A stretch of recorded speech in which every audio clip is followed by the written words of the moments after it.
నమస్కారం అండి. రేపు ఉండ్రాళ్ళ తద్ది నోము సందర్భంగా ఈ నోము యొక్క విశిష్టత గురించి తెలుసుకుందాము.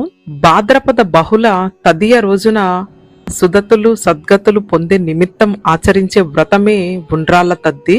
భక్తి విశ్వాసాలతో నిష్టానుసారంగా ఆచరించిన వారికి సర్వాభిష్టి సిద్ధిని కలిగించే స్త్రీలు నోచుకునే నోమే ఈ ఉండ్రాళ్ళ తద్ది. ఈ ఉండ్రాళ్ళ తద్దిని మోదక తృతీయ అని కూడా అంటారు. ప్రత్యేకంగా ఉండ్రాళ్ళ నివేదన కలిగిన నోము కావడంతో ఉండ్రాళ్ళ తద్దిగా పిలువబడుతుంది.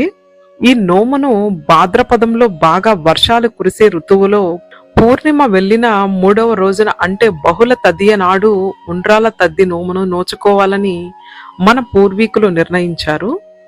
అంతేకాదు ఈ నోమును గురించి సాక్షాత్తు శివుడే స్వయంగా పార్వతీదేవికి చెప్పాడని పురాణ వచనం. ఈ ఉండ్రాళ్ళ తద్ది వెనుక ఓ ఆసక్తికరమైన కథ కూడా